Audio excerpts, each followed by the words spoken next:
Hey, what's up? Alex here from Metamind Music, and in today's video, we're going to continue our journey into the world of the EQ, and more specifically, we'll be looking at finding the fundamental frequency, boosting, and cutting. And with these three tools, you'll be better able to carve out space in the mix and accentuate the qualities of a sound you're working with to a greater extent with your EQ. So if I jump into Ableton here, I have a variety of different sounds that I'll loop. And as we loop these sounds, I'm going to show you how to find the fundamental frequency of the sound, which is basically its most defining characteristic frequencies. Okay, so I'm going to start with this kicked sound. And as you can see, it has a lot of low end, but it's definitely hitting everything in the frequency spectrum. But by taking a notch EQ here and moving it around and removing, we'll start to hear at what point that the sound loses its character. And we'll play around with that and find it for this kick drum.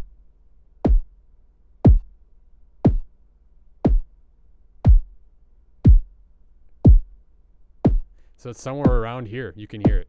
When I play the sound and I remove this frequency, you'll notice that it loses a lot of its oomph because the core fundamental frequency of the sound is somewhere in this range.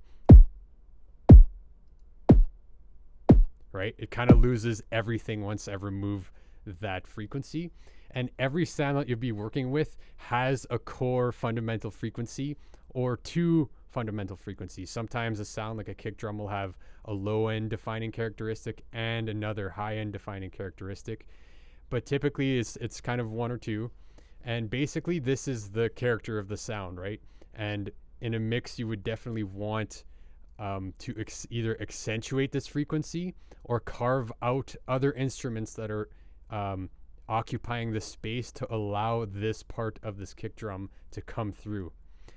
Beyond just finding the fundamental frequency, I want to talk about cutting frequencies and boosting frequencies. So sometimes if you were, let's say in a mix, you wanted to bring this sound out more, then you would maybe narrow the Q,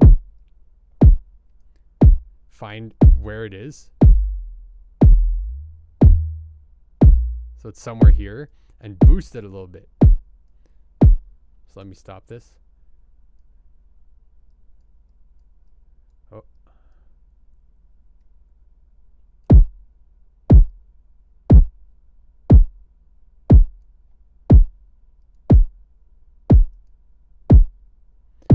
And it's kind of subtle, but in boosting a frequency, you can really bring out the quality of a sound that you're working with, right? And if you do the opposite and cut something, sometimes there might be a ringing frequency, like right here, there's that kind of boxy.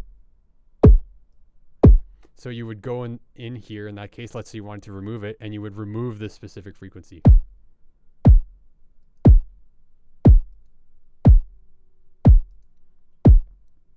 And also, while you're EQing sounds, I'll usually want to throw on a high pass filter and a low pass filter. And I don't do this all the time, but especially in the low end, it's very important to carve out low end frequencies that might not be needed.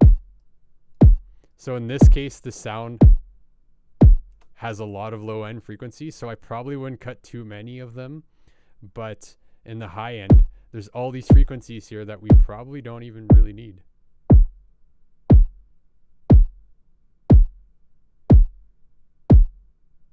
Right? I could probably put a low pass filter there. And the kind of philosophy behind this is that you want to remove any frequency information that is not required, because the more and more you have frequencies that accumulate in certain ranges, the less headroom you'll have and the more cluttered things will sound over when you add layers and different sounds. So it's a good practice to remove stuff that you can't audibly hear or that you know is a part of the sound that you don't want to work with. So you could do this as a little exercise, is just go with different sounds or different samples and find the core frequency. So we have a clap here. So let's kind of jump around and find the core frequency of this clap.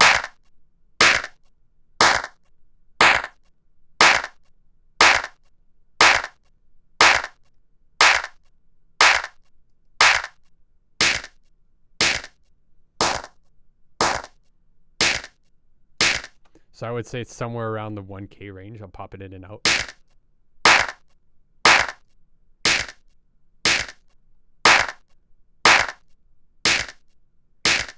So I'd say that is the fundamental frequency of this one. And typically with a snare, you might not want all of this low end information. So I'd probably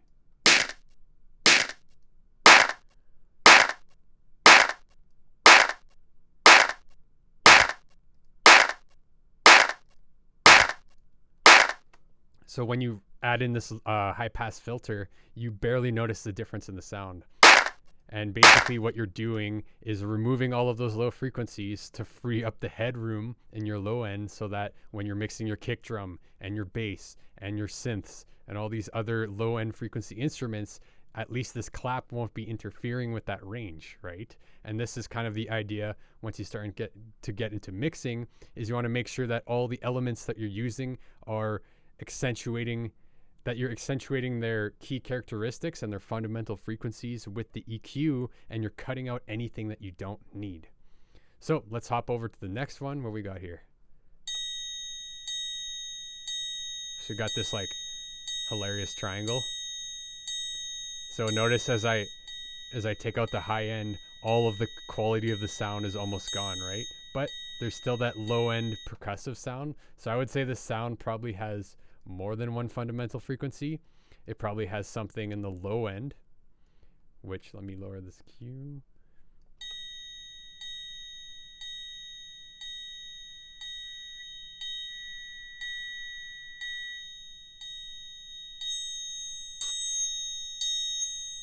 So it's definitely almost at 10K, one of the fundamental frequencies here. Let me add another notch. So if I take out this portion, I'll pop it in and out. So when you take out the high end, all of that high end bell-like shimmer disappears. But there's still that percussive sound. I think that percussive sound is right about here, right? If I take this out.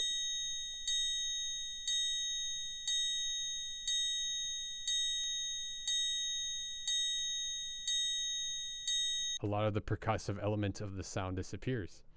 And this is a great exercise that you can practice if you're just getting started with EQ, is to just load up different samples, or if you're working with a track, you'll isolate one sound and just really try and find the fundamental.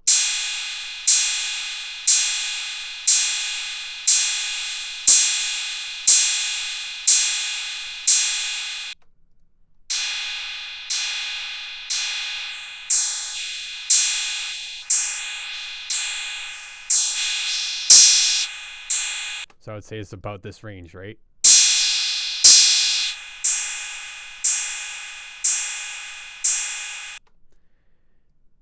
And the more and more you practice this kind of work, the more you'll be able to kind of intuitively know where the fundamental of a sound is.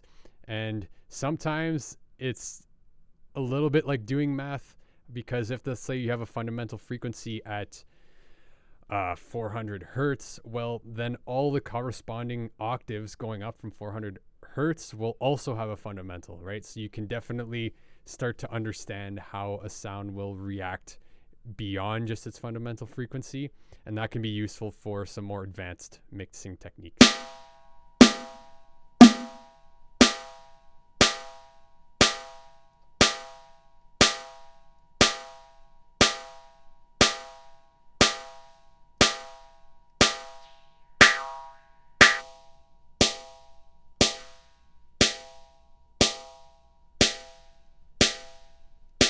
So that's about a 200 hertz and 1000 hertz, which, if you keep that in the back of your head, are very important parts of a snare drum typically. Typically the 200 hertz area is a lot of the body of the snare.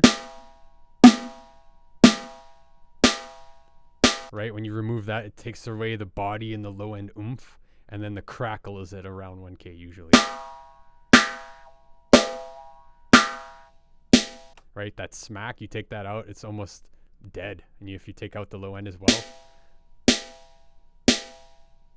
it just sounds like nothing. It sounds like no power at all. that would be the defining characteristics of the snare drum. Let's continue.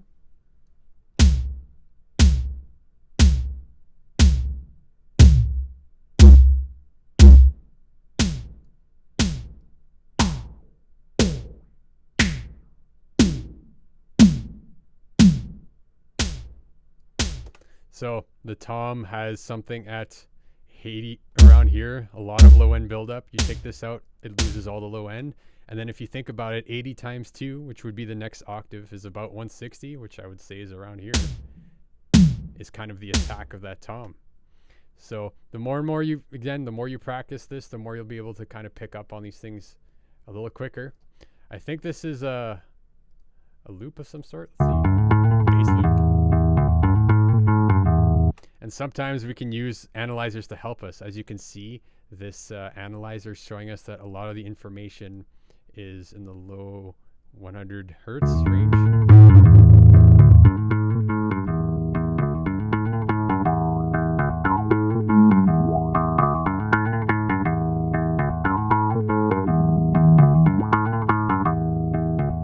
I would say somewhere around there. The bass is sometimes a little bit more tricky, more of a smooth connection between all of its frequencies, but usually around 100 or 1K or 800 hertz is the attack of the pick or attack of the string.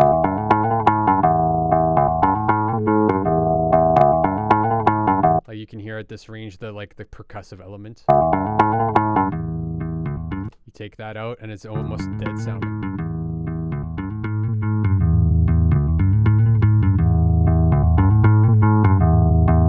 So if I wanted to, let's say, make this bass stick out in a mix because there's a lot going on, I would maybe boost somewhere in the range of 80 hertz, maybe not that much, but somewhere around there, and around 1K to bring out the attack and really accentuate those qualities of the bass.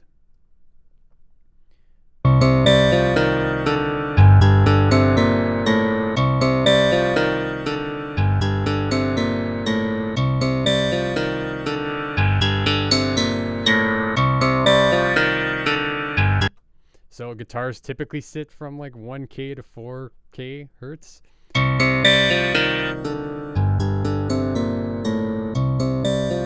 That low string, you can hear that low string when the loop plays it.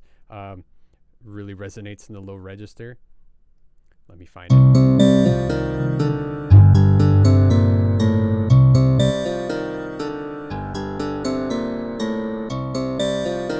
Right, so it kind of varies depending on what instrument you're working with, but this high-end mid-range frequency is typically the character of the guitar. Without that, the ring of the strings really disappears, and then over here, the low end, the low octave,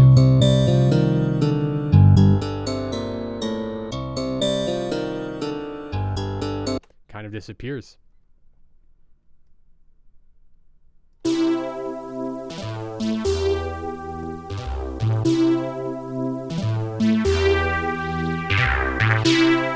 See, and sometimes when you're working with synths, because it's such a perfect sound, a computer generated sound, you can actually see in the spectrum all of the harmonics. So you see all these different little mountains. Those are all the harmonics. So that would be the low end harmonic, somewhere around that range.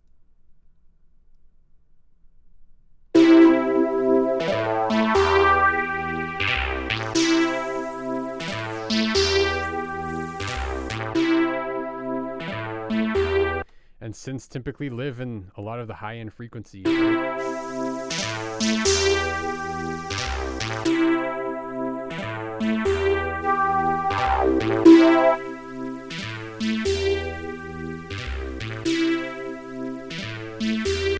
Another quick tip is when you're working with synths, you're really going to want to cut out all of the low end that you are not using, unless it's your main bass sound, because synths typically have, or even pads have, a lot of low end information that you will not need.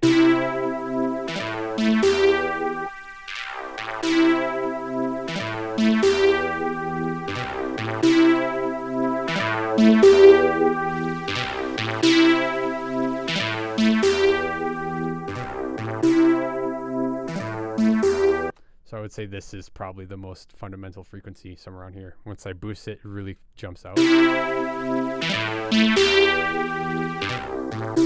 Take it out, the character is almost gone. And with vocals, the mind is time, the mind is space, a horn rush, a bass flush for minds to taste. The mind is time, the mind is time, the mind is space, a horn rush, a bass flush for minds to taste. The mind is time, the mind is space, a horn rush, a bass flush for minds to taste. The mind is time, the mind is space, a horn rush, a bass flush for minds to taste. The mind is time, the mind is space, a horn rush, a bass flush for minds to taste. The mind is time, the mind is space, a horn rush, a bass flush for minds to taste. The mind is time, the mind is space. So you'll notice that vocals sound extremely unnatural once you remove the fundamental frequency. In this case, it's like all of the pronunciation and the syllables kind of disappear. The mind is time, the mind is space, a horn rush, a bass flush for minds to taste. The mind is time, the mind is space, a horn rush, a bass flush for minds to taste. The mind is time, the mind is space, a horn rush, a bass flush for minds to taste. The mind is time, the mind is space. So in utilizing the skills of finding the fundamental frequency and either boosting it or removing the same frequency from competing instruments and cutting useless information and maybe accentuating a certain quality of a sound to make it sit in a mix will really be the tools that help you sculpt your sounds in a mix. So I hope this video was helpful. And if you haven't already, go ahead and download your free EQ blueprint cheat sheet below. And we're going to continue this series in the next video. So until then, we'll talk to you soon.